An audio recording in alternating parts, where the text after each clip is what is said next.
మధురమైన పిల్లలారా, బాబా మీకు కొత్త ప్రపంచం కోసం రాజయోగాన్ని నేర్పిస్తున్నారు. కావున ఈ పాత ప్రపంచం యొక్క వినాశం తప్పకుండా జరగాలి. ప్రశ్న: మనుషులకు ఏ ఒక్క మంచి అలవాటు ఉంది, అయినా ఆ అలవాటు ద్వారా కూడా ప్రాప్తి ఏమీ కలగదు. జవాబు: మనుషులలో భగవంతుణ్ణి స్మృతి చేయడం అన్నది అలవాటుగా అయిపోయింది. ఏదైనా విషయం జరిగితే వెంటనే ఓ భగవంతుడా అని అంటారు. వారి ముందుకు శివలింగం వస్తుంది, కానీ యథార్థమైన పరిచయం లేని కారణంగా ప్రాప్తి కలుగదు. సుఖదుఖాలన్నీ తానే ఇస్తారు అనేస్తారు, కానీ పిల్లలైన మీరు ఇప్పుడు అలా అనరు. సుఖదుఖాలకు కారణం మనం చేసే కర్మలని మనం ఇప్పుడు తెలుసుకున్నాం. సారం: శివబాబాను మీ వారసునిగా చేసుకొని అంతటినీ ఎక్స్చేంజ్ చేసుకోండి. వారసునిగా చేసుకొని శరీర నిర్వహణ కూడా చేసుకోవాలి. ట్రస్టీగా భావిస్తూ ఉండాలి. డబ్బుని ఎటువంటి పాపకర్మలోనూ వినియోగించకూడదు.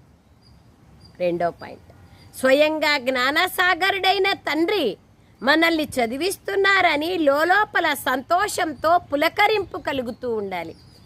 పుణ్యాత్మలుగా అయ్యేందుకు స్మృతిలో ఉండాలి. మాయ తుఫాన్లను చూసి భయపడకూడదు. వరదానం: సత్యత ఆధారం పైన ఒక్క తండ్రిని ప్రత్యక్షం చేసే నిర్భయ శక్తి స్వరూపులుగా కండి. సత్యత ఎక్కడ ఉంటే అక్కడ నిర్భయత ఉంటుంది. సత్యత అనే ఆధారం పైన ఒక్క బాబాని ప్రత్యక్షం చేసేటువంటి శక్తి స్వరూపులుగా కండి. స్లోగన్: సహనం చెయ్యడమే స్వయంలోని శక్తి రూపాన్ని ప్రత్యక్షం చేసుకోవడం.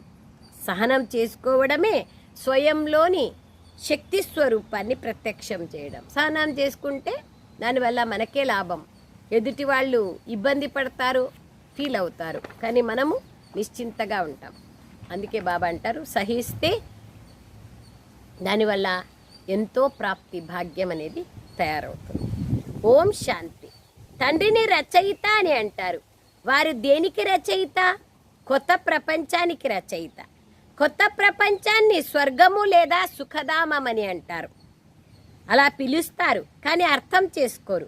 కృష్ణుని మందిరాన్ని కూడా సుఖధామం అని అంటారు. అది చిన్న మందిరం. కృష్ణుడైతే విశ్వాధిపతి కదా. అనంతమైన అధిపతిని హద్దులోని అధిపతిగా చేసేశారు. కృష్ణుని చిన్న మందిరాన్ని సుఖధామం అని అంటారు. తాను విశ్వాధిపతిగా ఉండేవారు. ఇది బుద్ధిలేకి రాదు. అతడు భారతదేశంలోనే ఉండేవారు. మీకు కూడా ఇంతకు ముందు ఏమీ తెలియదు.